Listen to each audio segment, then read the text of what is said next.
Welcome to the special edition of the Uplevel Dairy Podcast. I'm Peggy Coffeen, and we are partnering with World Dairy Expo to guest host the Dairy Show to spotlight this year's prestigious recognition award winners. Today, we hear an inspiring story of a man who grew up milking cows in Colombia and, driven by curiosity, pursued a path of reproductive physiology turned entrepreneurship and a technology that today has transformed dairy cattle breeding. This is a story of passion, perseverance, and the pursuit of feeding the world. Let's dive into this conversation with World Dairy Expo's 2025 International Person of the Year, CEO of STgenetics, Juan Moreno. If there's one thing that I have picked up about you, and even just from hearing presentations from you over the years in my career, it's that your mind is always thinking ahead, isn't it?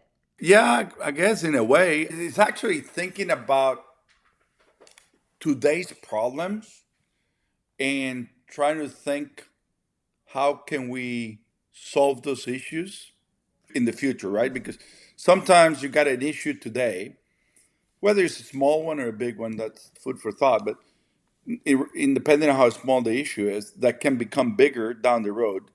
So you got to be thinking about options, how to solve those issues. So my mind is mostly thinking about how to solve issues that could arise. And honestly speaking, many of them never happen. So I just get lucky once in a while and figure one out that happens.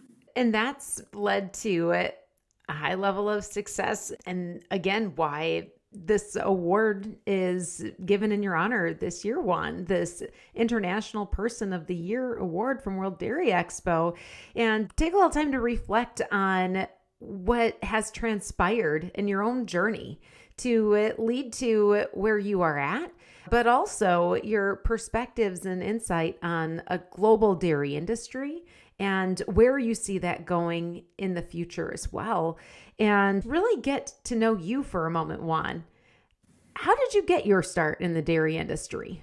I grew up in it. My dad had a brown Swiss dairy. The family still has the dairy. My brother operates that dairy today, small dairy, 70 cows. And just grew up around the cows and then enjoyed the cows. As I was a teenager, I didn't like the cows as much. So I was doing my sports and dating and all that stuff and having fun in life. So I kind of was in love with the farm and then away from the farm and then went to college. Then suddenly the love for the farm came back. So it's been a passion all my life, to be honest with you. And where was home for you growing up? I grew up in Colombia, South America, and came to college to the U.S. when I got out of high school and went to Ohio State to study dairy science. When I got to Ohio State, my dad and the family had show cattle.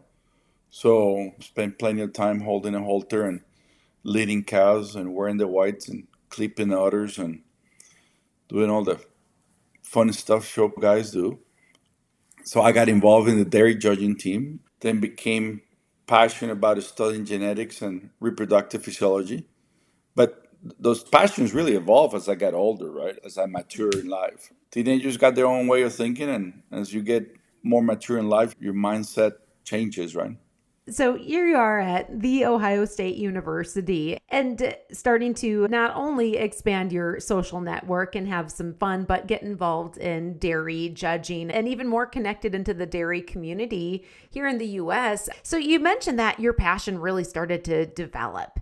Was there a certain point in time that you can look back on and see as that pivotal moment where it just really clicked that this was your thing, that genetics was a space and a place that you wanted to dig into more? Anything that really stands out for you? Life is full of individual events that change your path, and you never realize how your path is changing as you walk in that road. So I guess that there was, like I said, I had too much fun my first semester, so I actually spent all the money my parents had given me to pay for my first 6 months of school. I blew all the money in 3 months. And so I couldn't go back to the family to ask for more, so I had to start working. So I started working at the dairy barn at Ohio State. And while I was there, there's a lot of research going on at, at the dairy farm at Ohio State. Actually, it was the time, they were doing trials on BST, on bovine somatotropin at the time. We were injecting cows with bovine somatotropin to collect data and measuring the exact amount of feed each cow was consuming. And it was very detailed studies. Then there were also some work being done in reproduction in which they were taking corpus luteums out of cows and taking them into a lab and analyzing the progesterone production by the luteal cells. And so when you're being in that environment and being surrounded by a lot of research really created a lot of interest in my mind. Oh, wow, this is not just about a pretty cow or a halter or a show. There's a lot more to it. And it was just fascinating to be surrounded by those folks and the different work that they were doing, whether it was in nutrition or reproduction or genetics, or you can take all the subsets.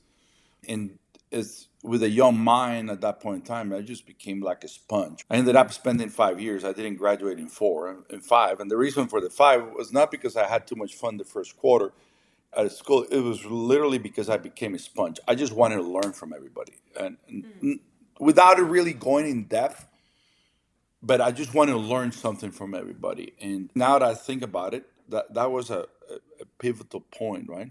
In which my mindset kind of started changing. Eventually, it evolved where I concentrated in reproductive physiology, and I was very lucky to along the road to have the opportunity to work with and to learn from a lot of folks, veterinarian in Northern Ohio, Max Van Buren, that taught me how to collect and transfer embryos. Having the opportunity then later on to come to A&M to do graduate work in reproductive physiology and do in vitro fertilization. And so it was just an evolution of always asking the question, what's next? Right? And then when you find the answer to that next, you ask the next question and the next question and the next question. We've had a lot of fun, thank God, and very fortunate to be surrounded by a lot of great people that kept that candle alive, right? And driven the momentum and the desire to explore new ideas and new thoughts and new opportunities. So, as you are in this pursuit of the what's next, and as you mentioned, reprophysiology was an area that you really dug into. Fill in the timeline gap for me between those days and the beginning of ST. Working for Dr. Van Buren in Ohio, Max had recipients in one of those recips calf, and the calf slid in the middle of the winter into the manure pit, and I had to walk into the manure pit to pull the calf out of the manure pit. It was a valuable calf. I did pull it out and save the calf. How that calf ended up in that manure pit is beyond my understanding, but it ended up down there. Anyways, it's probably 10 degrees, and I'm pulling this calf out and trying to keep the calf alive. I said, hell, I'm going back to school. So I decided to go to graduate school and got lucky and came to A&M to do in vitro fertilization and made my first IVF calves 34 years ago. So during that time at A&M, it was a lot of research, a lot of work, and there was a big question that came at that time, which was we really need to be able to determine the gender of the calf and before the calf is born. So the first type of work that we did was actually taking blastomeres from embryos and doing PCR to sex the embryos, right? Oh, wow, we can sex an embryo. We can determine if an embryo is a male or a female. But the holy grail, the whole thing was sex semen. That was the holy grail.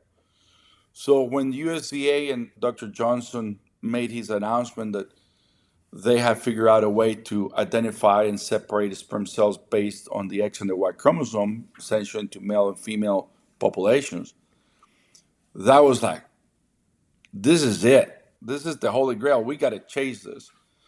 By that point in time, I was already out of A&M. I was with other partners. We were building a company doing custom semen collection and custom embryo transfer. We were doing a little bit of in vitro fertilization, not a lot, but we were literally a little tiny company. We're just one among 1,000, and that were doing services to we were servicing here in Texas mostly local beef producers, high-end genetics beef producers that wanted to do embryo work. At that point in time, we thought if we can get access to sex semen, I can benefit my clients. And that's also always been a driving force. Everything that we do, the first question that we ask is, will this help my client be more profitable? If our client is more profitable, they're going to continue doing business with us. If our clients are not profitable, they're not going to be in business and we're not going to be in business. So the essential question is always and the first and most important question is what we're doing going to help our client be more profitable? And sex semen was an obvious yes for us in our case with beef producers in the geographical location that we were at. The technology at that time, like every technology when it first starts, it was in its early stages. It was very expensive, very inefficient. The quality of the product was subpar, to be honest with you. But it made either males or females. Now, if you printed an ad in a magazine, actually, Select Sires was our first client, and they ran an ad that I got somewhere that you probably should have never run. And if you ask any advertising genius, they'll tell you, don't do that, because the ad listed every bad thing that was about the product. So it said, sex semen is lower fertility than conventional semen. Use it only in heifers, not in cows. Only use it in first AI. Only use it in natural heats. It's very expensive. The genetics of the bulls that we're offering you are the lower third of the genetic ranking of the bulls that we sell. I mean, it had a list of 6 or 8 or 10 items that if you read through them and say, why in the hell would I buy this product at all? The last one in the bottom of it said, it'll be a female. That was the only good thing about it. But the reason I mentioned that ad that did happen later on was because it essentially was what I'm talking about, that driving force. Because he was going to be a female, it was going to be a benefit to the producer. So we started chasing the opportunity of getting access to the technology. Everybody kept on looking at those bad things that I just listed. So all the large companies around the world, nobody wanted to take the risk. It was too risky. Why would I invest in technology that is expensive, inefficient, lower conception rate than conventional semen? This is too early. We'll wait, we'll wait, we'll wait. And everybody just sat around and waited and waited and waited and waited. And so eventually, the group that had control of technology said, well, somebody's got to do it. And there's a group of crazy folks down in Texas that think they know better. Maybe we give them a chance and something will happen. And they gave us a chance, and that's how we're here today. So finally, after 3 or 4 years of chasing it, they gave us a chance. And at that point in time, I didn't have a dime. I was running on credit card debt. And my wife was working at the university, and really she was the one supporting the family because I was running on credit card debt. But we were growing our business and we were being very successful for our clients. And so we get access to the technology. And so I thought, oh my God, now how the hell are we going to pay for this thing? So literally went out to friends and family and a lot of the clients that we had at the time say, hey, we're going to get access to this technology. It's going to cost us this much. Would you invest this amount? And graciously, at the time, it was 30, 25 or 30 different families. Either they felt bad for us or believed that there was a chance. I don't know. I think that I just begged for mercy and they gave me mercy. And some gave us 10,000, some gave us 50,000, some gave us 100,000 at a time. And we put the money together, 25 people, and that's how we got it started in sex semen. Today, there's 20, 25 or more than 40 families because they divided it, right, between their kids or friends or cousins or whatever. So we had the trust and support of the group of 40 that they're all still with us today, actually, as members and shareholders of the company. And they believed in us when it was just the beginning of a dream, right? Some people call it a dream. Some people call it a crazy idea. Some think that we knew more than anybody else. It was just young people with the desire to drive and explore the possibilities. Then we got a hold of the technology and the passion for science came back in. And it said, okay, now that we got use of it, We know we got all this. It's got all these things that need to improve. What do we have to do to improve them? We couldn't fix them all at one time because there were too many things to fix. So we just systematically went after fixing one at a time, one at a time, one at a time. So it's been a 20-year journey of making things better, and we will continue to make them even better. For example, when we started with sex semen, the conception rate of sex semen as compared to conventional semen was significantly lower. Then we got it closer. Today it's basically even. We're now convinced, we got enough data sets that we're convinced it will be higher than conventional. We got data sets on using fresh sex semen in which we're running higher conception rates than conventional semen significantly. Not 1% or 2%, but multiple percentage points. So we know science progresses that much. 20 years of science advancements lead us to this point. So you can call 20 years of making things better either being hard-headed or persevere, but sincerely is about being passionate about creating something that is more profitable for our clients. That's the bottom line of the whole thing. Let's just take a moment and sit with this story for a second. So 20 plus years ago, here you are, as you said, living off credit card debt.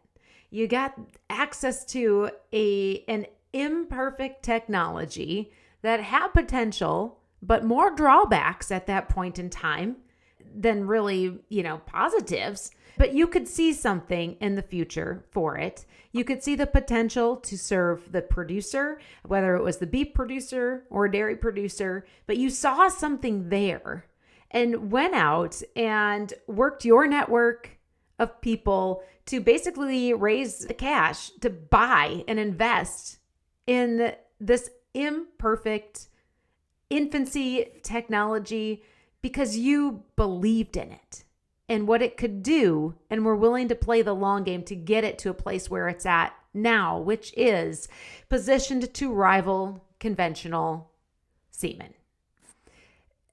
So now we've simplified this journey in what you just shared here, but I got to ask you this. Was there ever a moment in time when you were ready to throw in the towel on this whole gig? Not really. Never. Either I was too much of a fool or too naive or too much of a dreamer, but I don't think I was any of the three. I think it was more that I was very, very fortunate to have the unique opportunity to be surrounded and have the ability to work with a lot of passionate, great people. It became about who you surround yourself with, from the science system point of view, from the commercial point of view, from everything else. And at the end of the day, it was also about breaking a lot of one big norm, one big rule, or maybe not breaking it. Maybe I should use different words. Always tell the truth, no matter how ugly the truth is. And when I started saying breaking the rules, I meant it from the point of advertisement. In advertisement, you always tell people how great things are, how good they are. And we just always told people just the facts as they are, good, bad, or ugly. Here it is. These are the facts, these are the risks, these are the possibilities. I'm laying there all in front of you because I'm giving you all the information. You have the ability to make your decision. And because we did it that way, when we did it with our clients, it allowed us to grow in a way where they understood always what the upside, the downside, and the possibilities were. So if something went well, they were happy. But if something went bad, nobody had lied to them in any shape or form. Under promise and over deliver is not my phrase. Select Sires came up with that phrase, but they were right. Under promise and over deliver. And I think essentially ST done a lot of that through the years is under promise over deliver. We double check and we triple check and we quadruple check before we ever make a statement on something. We are 100% sure of the statement we're making. And Sometimes we look at advertisement that other companies print and we just shake our head as we know that it's wrong. But in the desire to sell a product, people are willing to stretch the truth too much, in my opinion. We would rather walk it and say like it is, and people make their informed decisions as a result. And we did that all the way through with sex semen, and we've done it with other technologies. Just put the facts in front of people and say it like it is. It served us well through the years. Make your plans to visit World Dairy Expo in Madison, Wisconsin, September 30th through October 3rd. It's a cow show, a trade show, and so much more. World Dairy Expo is where dairy leaders like you gather to connect with others. Visit worlddairyexpo.com to plan your trip today. When you just look at that motto and that dedication to service, it's definitely been, would you say, a driving factor in the growth of what has become ST as not just technology, but as a brand. Can you just for a moment just describe what is ST today by scale, reach, offerings? What is ST today? Oh, gosh. So, first and foremost, we were a group of 1,800 families because that's how many families work for ST. We feel we're a family all together that are dedicated to servicing and bringing technologies to life for the benefit and the prosperity of our clients around the world. So today we operate subsidiaries in 20 different countries, and we operate 60 some different laboratories around the world.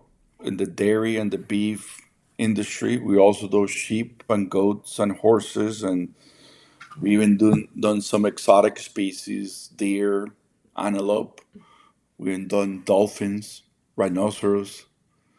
So we not just do dairy, but even though that's always our main driving segment, but we always exploring something else, right? And so we're blessed and very honored to be able to be part of an industry that is very, very unique because what this industry does, not just in the US, but around the world, is to, yes, we work every day from morning to night to drive a benefit for our own family, but we also do it to service our neighbors, our communities, our countries, and to feed the world. And those last words, we've heard them thousands and thousands of times, but it's the true reality of life. Without the work that everybody else, all this group does, and we all together with our clients and all the other companies in the industry, it's not just about ST.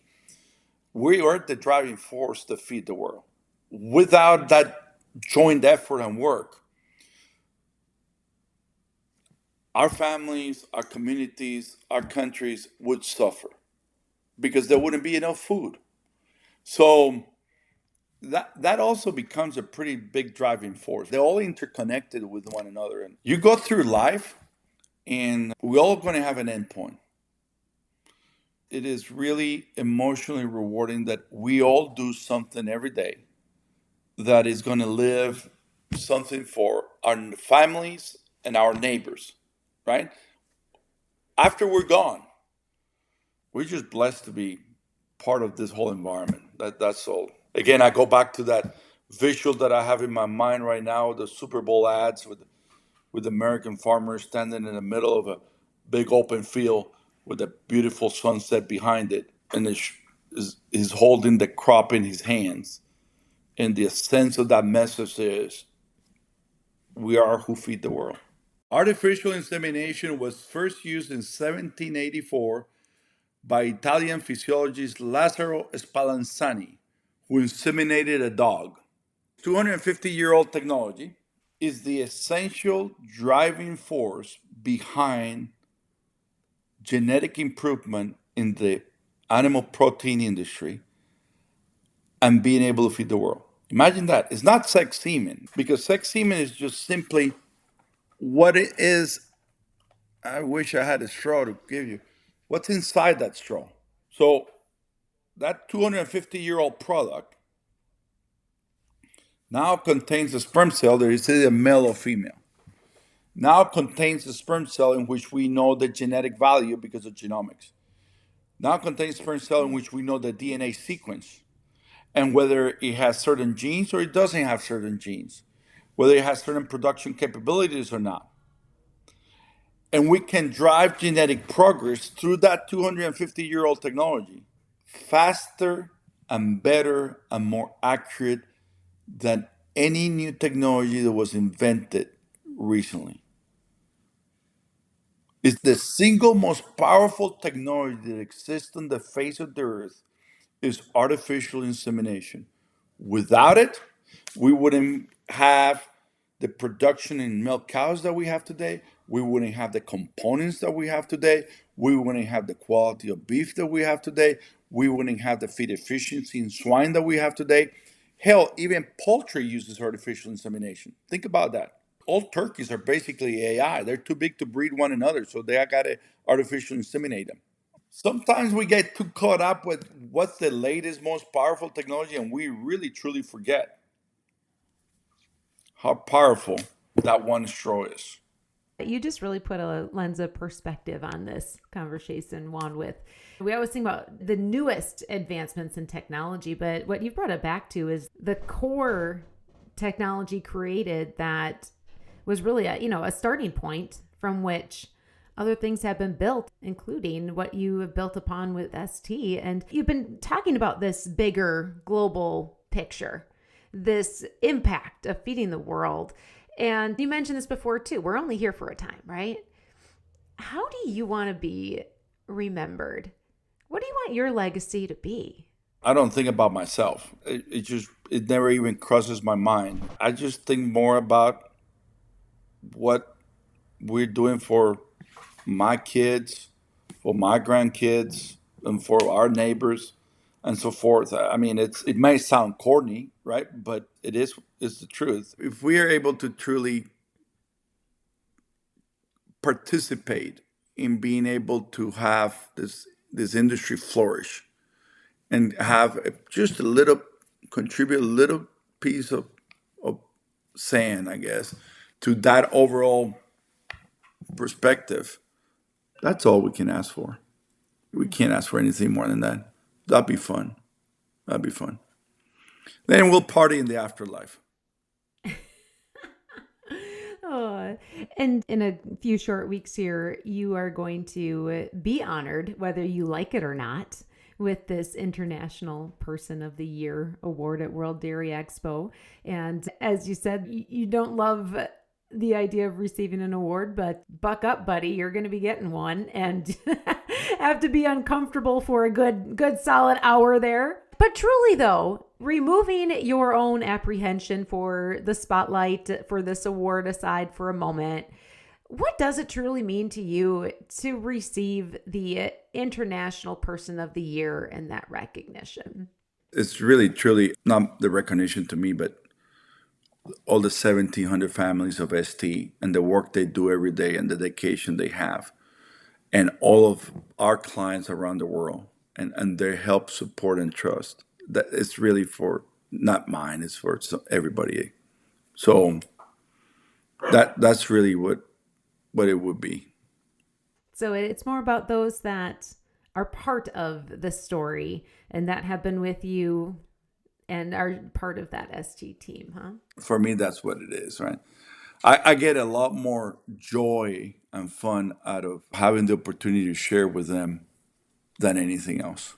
There's nothing more fun than to be able to share with others. Well, you'll get that opportunity in a couple of weeks here at World Dairy Expo, receiving that recognition award. And I'm guessing this isn't your first trip to World Dairy Expo. Oh no, I've been going for ever since I guess I got memory. I guess, holy cow, 40 years now, huh?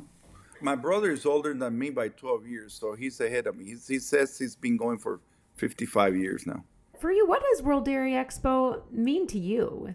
Interesting. It's evolved over the years, right? So I do get a lot of fun at looking at the good cows. I enjoyed that part. But really, truly, it's turned out to, for me, the greatest part is to have the opportunity to be able to get together with friends from all over the world, have some time with them during that period and revisit. It's really a beautiful industry that we're in, that we have the opportunity, we've had the blessing of meeting so many people and having a lot of friends. And so it's a great place to meet friends, just a wonderful place to meet friends. So you're looking forward to your trip once again to World Dairy Expo this year to see those old friends from around the world, and I'm sure make a few more for the future as well.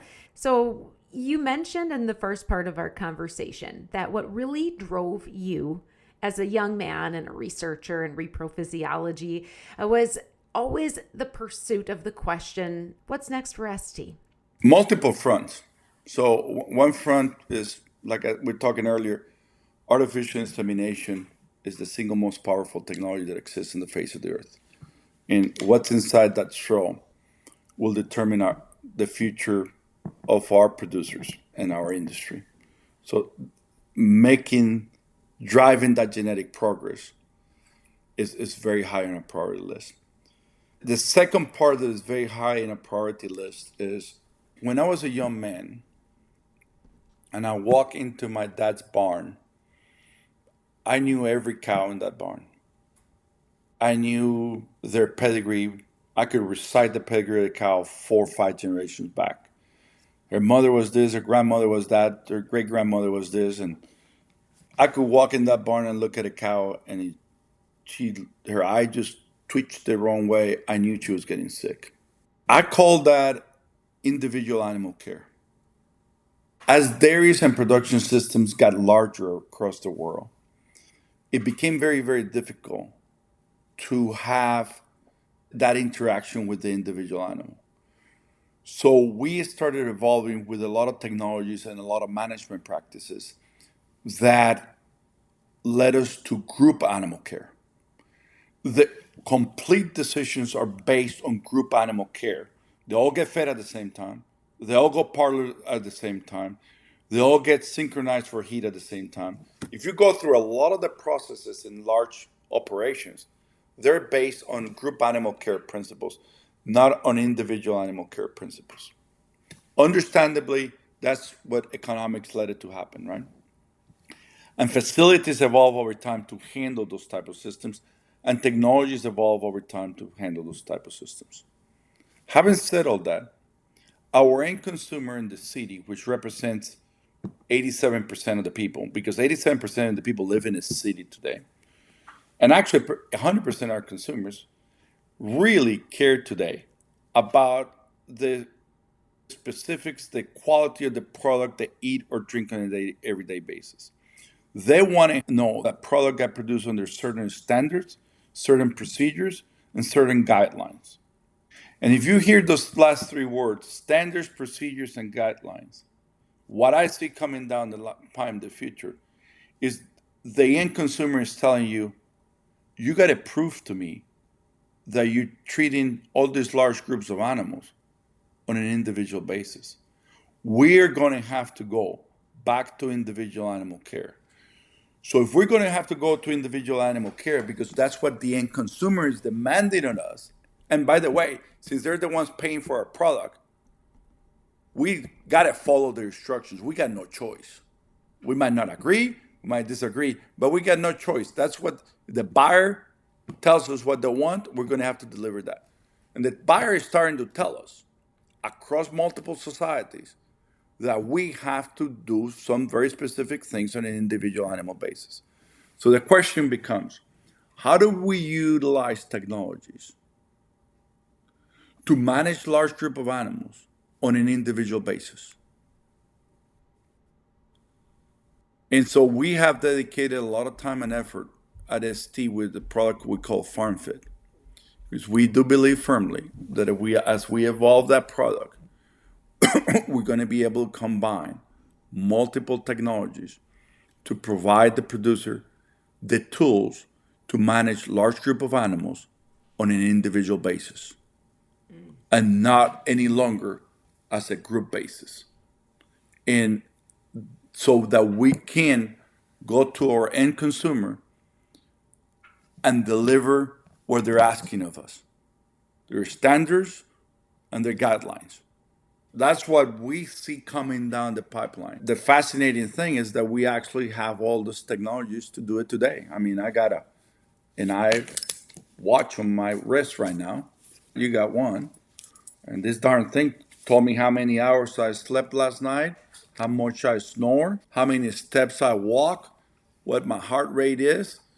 I can even put in it what I ate. So the technologies exist today. And so we're investing heavily into bringing those technologies to a reality, just like we did with Semen. So that's the what's next, is the full package of delivery in accordance with that consumer desire. And this is beyond milk production and components and the drive of the consumer for product in the marketplace. But this is where we get into that bigger global picture of practices, as you talked about protocols and compliance, but bringing it full circle with the technology to have that individual cow management. And isn't the irony, Juan, that as dairies have grown and scaled, and what you have done is grown and evolved, some of it comes back full circle to raising those brown Swiss cows in the barn as a kid, doesn't it? It really does. I mean, we run a large operation and we run a lot of animals, and I get frustrated when I walk in the barn and I can't tell who that cow is. I really get frustrated. I want to know. And we've been working on this technology now for 6 years, 7 years maybe. And some folks started it before us. We're just trying to build on what other people did. So we see it as a journey, running really well, is working really, really well. But we'll continue to improve it just like we did with Semen. We just got that passion and dedication. And like I said, blessed with being surrounded by a lot of great folks that share that passion and dedication, make things better. There's one more thing that really stands out as you're talking about this bigger picture and knowing your story that has led you and ST to be where you're at today. And that is sometimes the greatest innovations and the strongest drive come from a point of dissatisfaction and frustration. And you just said it. You get frustrated when you don't know that cow. And so when I hear you say that, that's a pretty strong signal that things are going to happen, isn't it? Are happening and will keep happening. Knock on wood and God willing. As we've been having this discussion today, something that I've just been pondering in my mind as I try to understand who Juan is and what makes him tick. How do you describe yourself? And here's a couple of words that have come to mind. So we talked about you being a reprophysiologist, geneticist, but what about risk-taking entrepreneur, businessman, cowman, dairyman? Who is Juan Moreno? Just a curious person. I'm driven by curiosity. That's all. None of all the previous ones you listed. Just curious. Probably ADD, I don't know. I can't keep my thoughts in one thing, jump from one subject to another one. But just curious. I'm just curious about learning all the time. Curious about asking always why. And after you ask why, then you ask how.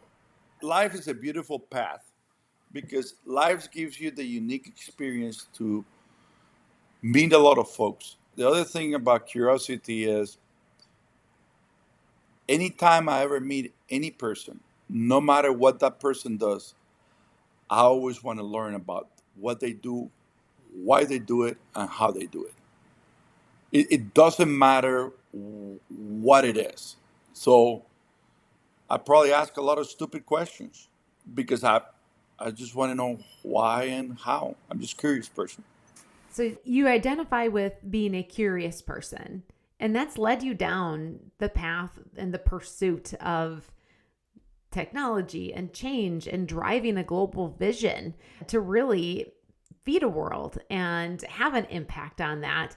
And if you were to take a moment and look back on when you first were starting, we're in that spot you talked about 20 some years ago, investing in a technology that was imperfect, incomplete, but had potential. What advice would you give to yourself 20 years ago? I was going to start by saying, know that it's always going to take longer than you expect it to take to get some things done or to accomplish some things. But then again, if you don't have that dream that is going to be able to be done in a short period of time, you could easily give up too soon. Because if you start thinking it's going to take too long, a lot of people, you got two avenues of thought. One avenue is the avenue of some folks, maybe like me, that dream that something's going to take 3 years to get accomplished, but it really takes 10. And then there's some folks that are probably a lot more realistic and know it's going to take 10. So they don't undertake the path to get it done because it's going to take too long. So maybe sometimes you got to lie to yourself a little bit that it's going to take a lot less than it's going to take. That's when you ask the question, I started thinking about it, but I don't know that I got an answer. The answer is probably, I'm glad I've always made a mistake that I thought it was going to be a lot easier than it ended up being. Because if I thought it was going to be that difficult, I might not have done it. Any regrets? Oh, you always make mistakes in life and you don't make them public. But nothing is ever perfect in life. You make mistakes. That's just part of life. You got to admit to them and move down the road. But I would enjoy being able to spend more time with my cows in the last 15 years. As you grow a company, you start spending a lot of time doing other things and you don't have the opportunity. My wife and I keep on talking back all the time with my daughter. We got a dairy that we've been planning to build, not a large one, a small one, just to be around the cows, right? Not with the driving force of the genetics and all this other stuff that we do every day. It's just the fun of being around the cows. I do get a lot of fun out of doing that. In the company, we run a herd of Brahma cattle, those big hump animals. We got two strains, one are red in color, one are gray in color, right? And my most favorite day is every 3 months, we run all the heifers by a certain age that are between around 14, 16 months of age. And we run them into a pen and we look at them one by one. So we do this exercise 4 times a year, and there's 200 head that we do this with. And each one goes into that pen and we look at the pedigree of that animal, who the mother is, what the calves that that mother gave us, the performance data on the heifer. We look at the animal structurally. It's an exercise when the sun is out and we're sweating in a hot summer in Texas, but I tell you what, it's truly a fun exercise to do. It's a lot of fun. We talk with the guys that run the beef program. All right, is she a keeper? Do we sell her? Why do we keep her? Why do we sell her? Who do we breed her to next? That bull didn't produce the calves that I was looking to make, so let's try this other bull. I did that last week, and there were two red Brahma bulls that we tried fairly heavy. We had about 25 calves out of each bull. And the one bull, I had originally had 3 heifer calves, and I didn't like any of the 3. But we had 25 more coming behind it. I hated the first 3. I would have never ever used the bull again in my life. And then out of the second group of 25, I was in love with 20 out of the 25. It was like, man, if I jumped the gun on that bull too early in the first 3 calves, it would have been one of the biggest mistakes of my life. And then the second bull, I was so disappointed. I didn't know what to do with the calves, right? I'm like, oh my God, did I screw this one up? So, yeah, I missed that fun. A little dirt on the boots, out with the cows in the sun. Yeah, my wife ain't too happy when I walk in the house, leaving a trail of dirt behind. Thanks for sticking on for a couple extra minutes with me, Juan. I'm just very blessed to have this conversation with you, to get the opportunity. Is there anything else that you'd like to add? Thank you to everybody, to the World Dairy Expo folks, obviously, to the 1,800 families that work every day at ST, all those folks that supported us 3 years, especially our friends and clients. Without you guys, we wouldn't be able to do any of the things we do every day. And on that note, once again, congratulations as being recognized as the 2025 World Dairy Expo International Person of the Year. You just heard from Juan Moreno, World Dairy Expo's 2025 International Person of the Year. This prestigious award will be presented October 1st at World Dairy Expo in Madison, Wisconsin. Be sure to start planning your trip to World Dairy Expo September 30th through October 3rd. Get your passes now at worlddairyexpo.com. Thank you for listening to this Uplevel Dairy Podcast. I'm Peggy Coffeen, and until next time, keep on growing, keep on learning, and up-leveling your dairy.